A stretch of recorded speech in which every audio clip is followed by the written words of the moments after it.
மக்களுக்கும் மண்ணிற்கும் போராடும் போராளிகள் கொல்லப்படுவதுதான் திராவிட மாடலா? சீமான் கேள்வி. கனிமவள கொள்ளை குறித்து செய்தி சேகரிக்க சென்ற நியூஸ் தமிழ் செய்தியாளர் மற்றும் ஒளிப்பதிவாளர் மீது கொலைவெறி தாக்குதல் நடத்திய திமுக சட்டமன்ற உறுப்பினர் மற்றும் அவருடைய அடியாட்கள் மீது கொலை முயற்சி வழக்கு பதிவு செய்து கைது செய்ய வேண்டும் என்று நாம் தமிழ் கட்சியின் தலைமை ஒருங்கிணைப்பாளர் செந்தமிழன் சீமான் கண்டனம் தெரிவித்துள்ளார். இது தொடர்பாக அவர் வெளியிட்டுள்ள அறிக்கையில், கரூர் மாவட்டம் கிருஷ்ணராயபுரம் சிவாயம் கிராம பகுதியில் செயல்படும் கல்குவாரியில் சட்டத்திற்கு புறம்பாக அரசு அனுமதித்த அளவை விட அதிகமாக கனிம வளம் அள்ளப்பட்டு வருவதாக தெரிவித்துள்ளார். நாள்தோறும் நடைபெறும் இந்த கனிம வள கொள்ளை குறித்து செய்தி சேகரிக்க சென்ற நியூஸ் தமிழ் 24/7 ஊடகத்தின் திருச்சி செய்தியாளர் கதிரவன், ஒளிப்பதிவாளர் செபஸ்டியன் மீது கொலைவெறி தாக்குதல் நடத்தப்பட்டிருப்பது பெரும் அதிர்ச்சி அளிப்பதாக கூறியுள்ளார். அரசுக்கு பல கோடி ரூபாய் இழப்பை ஏற்படுத்தி முறைகேடாக கல்குவாரியை நடத்தும் திமுக சட்டமன்ற உறுப்பினர் பழனியாண்டி தனது அடியாட்களுடன் அதிகார மமதியுடனும் இக்கொலைவெறி தாக்குதலில் ஈடுபட்டிருப்பது வன்மையான கண்டனத்திற்குரியது என சீமான் குறிப்பிட்டுள்ளார். 5 ஆண்டுகால திமுக ஆட்சியில் பெண்கள், குழந்தைகள் முதல் அரசியல் தலைவர்கள், சமூக ஆர்வலர்கள், வழக்கறிஞர்கள், மருத்துவர்கள் வரை உண்மையை வெளிக்கொணரும் ஊடகவியலாளர்களுக்கே பாதுகாப்பு இல்லாத கொடுஞ்சூழல் நிலவுகிறது என்று அவர் குற்றம் சாட்டியுள்ளார். திமுக அரசு பொறுப்பேற்றதிலிருந்து கொலை, கொள்ளை, பாலியல் வன்கொடுமை நடைபெறாத நாட்களே இல்லை என்ற அளவிற்கு சட்டம் ஒழுங்கு முற்றிலும் சீரழிந்துள்ளதாக தெரிவித்துள்ளார். திமுக ஆட்சியில் கடன் வாங்குதல், கள்ளச்சாராய விற்பனை, கஞ்சா புழக்கம், கனிமவள கொள்ளை ஆகியவற்றில் தமிழ்நாடு இந்தியாவிலேயே முதன்மை மாநிலமாக மாறியுள்ளதாக அவர் விமர்சித்துள்ளார். கடந்த 2023ஆம் ஆண்டு மணற்கொள்ளையை தடுக்க முயன்ற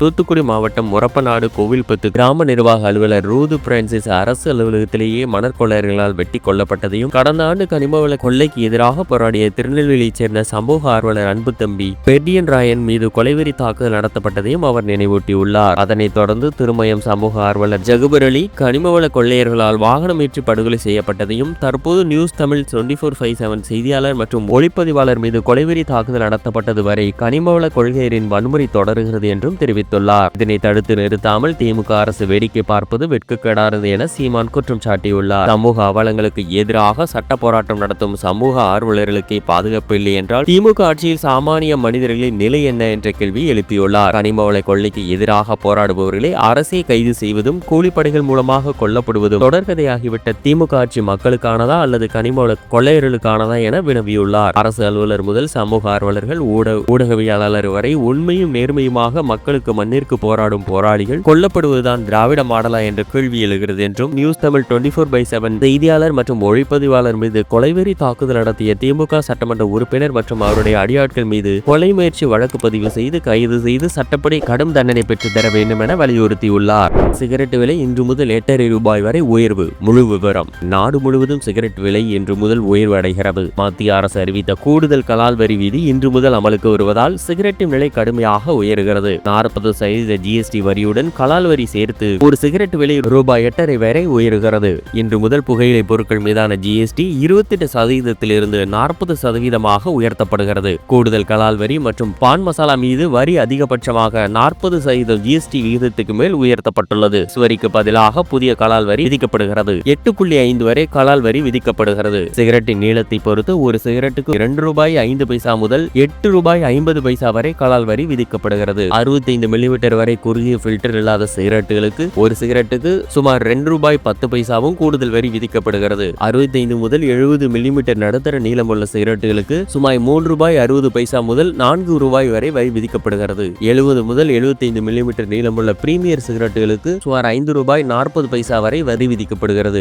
மேலும் புகையிலை மற்றும் ஜர்தா வாசனை கொண்ட புகையிலை மற்றும் குட்காவிற்கு முறையே 82% மற்றும் 91% கலால் வரி விதிக்கப்படுகிறது. கூடுதல் கலால் வரிகளால் அடுத்த நிதியாண்டில் உள்ள சிகரெட் தொழில் 6 முதல் 8% குறையக்கூடும் என்று எதிர்பார்க்கப்படுகிறது. பான் மசாலா உற்பத்தியாளர்கள் February 1 முதல் புதிய சுகாதார மற்றும் தேசிய பாதுகாப்பு செஸ் சட்டத்தின் கீழ் பதிவு செய்ய வேண்டும். அனைத்து பேக்கிங் இயந்திரங்களையும் உள்ளடக்கிய CCTV கேமராக்களை நிறுவி குறைந்தது 2 ஆண்டுகள் வீடியோ பதிவுகளை சேமிக்க வேண்டும். தொழிற்சாலைகளில் உள்ள இயந்திரங்கள் மற்றும் உற்பத்தி திறனை கலால் அதிகாரிகளுக்கு அறிவிக்க வேண்டும் என உத்தரவிடப்பட்டுள்ளது. February 1 முதல் நாடு முழுவதும் சிகரெட் மற்றும் பான் மசாலா பொருட்கள் விலை உயர்ந்துள்ளது. இந்த விலை உயர்வால் முன்கூட்டியே சில வியாபாரிகள் சிகரெட்டுகளை குறைந்த அளவில் வாங்கி பதுக்கி வைத்து அதிக விலையில் விற்க முயற்சிக்கிறார்கள். அதிகாரப்பூர்வமாக விலை உயர்க்கும் முன்பே சிகரெட் விலை உயர்ந்ததால் புகைப்பிடிப்பவர்கள் கடும் அதிர்ச்சி அடைந்துள்ளனர்.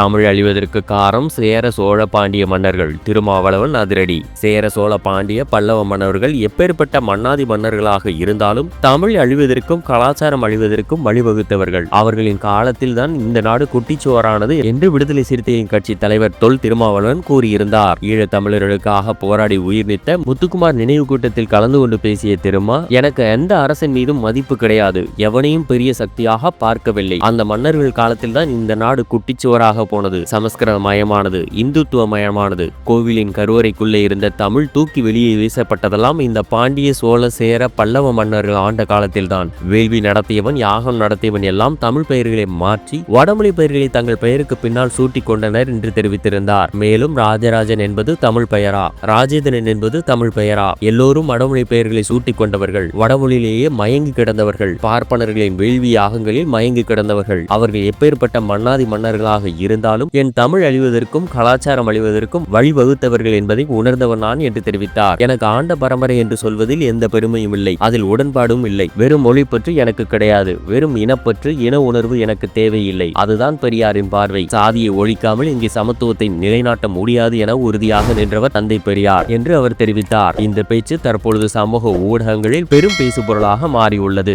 மோடி, அமித்ஷா தமிழ்நாட்டில் நுழைய முடியாது, ராசா பேச்சு. பாஜக தமிழ்நாட்டில் நுழைய முடியாததற்கு காரணம் மு.க. ஸ்டாலினும் கி. வீரவனையும் எல்லை சாமிகளாக இருப்பதுதான். எங்களுக்கும் கடவுள் நம்பிக்கை வந்துவிட்டது. இருவரும் எல்லை சாமிகளாக இருக்கும் வரை மோடி, அமித்ஷா உள்ளிட்ட யாராலும் உள்ளே நுழைய முடியாது என்று திமுக துணை பொதுச் செயலாளர் ராஜா எம்பி கூறியிருக்கிறார். தமிழகத்தில் சில மாதங்களில் சட்டமன்ற தேர்தல் நடைபெற உள்ள நிலையில் அரசியல் கட்சிகள் கூட்டணி பேச்சுவார்த்தைகள், தொகுதி பங்கீடு பேச்சுவார்த்தைகளில் தீவிரமாக ஈடுபட்டு வருகின்றன. இதற்கிடையே தமிழ்நாடு முழுவதும் பொதுக்கூட்டங்களும் நடத்தப்பட்டு வருகின்றன. பெரம்பலூரில் திமுக சார்பில் நேற்று நடைபெற்ற பொதுக்கூட்டத்தில் ராசா பங்கேற்று பேசியுள்ளார். ராசா பேசுகையில், பெரியார் பற்ற வைத்த நெருப்பு இன்றைக்கும் இந்தியாவிற்கு தேவைப்படுகிறது என்பதைத்தான் அகிலேஷ் யாதவாக இருந்தாலும், மம்தா பானர்ஜியாக இருந்தாலும், கூட்டணி கட்சிகள் யாராக இருந்தாலும் எங்களிடம் கேட்கிறார்கள். பாஜக இவ்வளவு தந்திரங்களை செய்து பொய் வாக்குறுதிகளை கொடுத்து மதவெறியை தூண்டி அமலாக்கத்துறை, வருமான வரித்துறை, சிபிஐ அனைத்தையும் வைத்து மிரட்டுகிறார்கள். இருப்பினும் அவர்கள் தந்திரம் தமிழ்நாட்டில் பலிக்கவில்லையே. அதற்கு காரணமாக எல்லைச்சாமிகள் இருப்பதாக ராசா கூறினார். 92 வயதில் கி. வீரமணி என்ற ஒரு எல்லைச்சாமி இருக்கிறார். கோட்டையில் ஒரு எல்லைச்சாமி திமுக தலைவர் ஸ்டாலின் இருக்கிறார். இந்த 2 எல்லைச்சாமிகள் தமிழ்நாட்டில் இருக்கும் வரை பெரியார், அண்ணா, கலைஞர் எல்லோரும் உயிரோடு இருப்பதாக அர்த்தம். அதுவரைக்கும் மோடி, அமித்ஷா உள்ளிட்ட யாரும் உள்ளே வர முடியாது. தத்துவத்திற்கு ஒரு தலைவர் 92 வயதில் இருக்கிறார். அந்த தத்துவத்தை கொண்டு ஆட்சி நடத்தும் இன்னொரு தலைவர் 72 வயதில் இருக்கிறார். இன்னும் 2000 ஆண்டுகளுக்கு இந்த மண்ணில் இருந்து ஓட்டக்கூடிய வலிமை மிகுந்த அரசை தருவார்கள். இந்த ஆட்சி தொடர வேண்டும் என்று கூறியிருக்கிறார். இந்த பேச்சு அரசியல் வட்டாரங்களில் பெரும் பரபரப்பை ஏற்படுத்தியுள்ளது.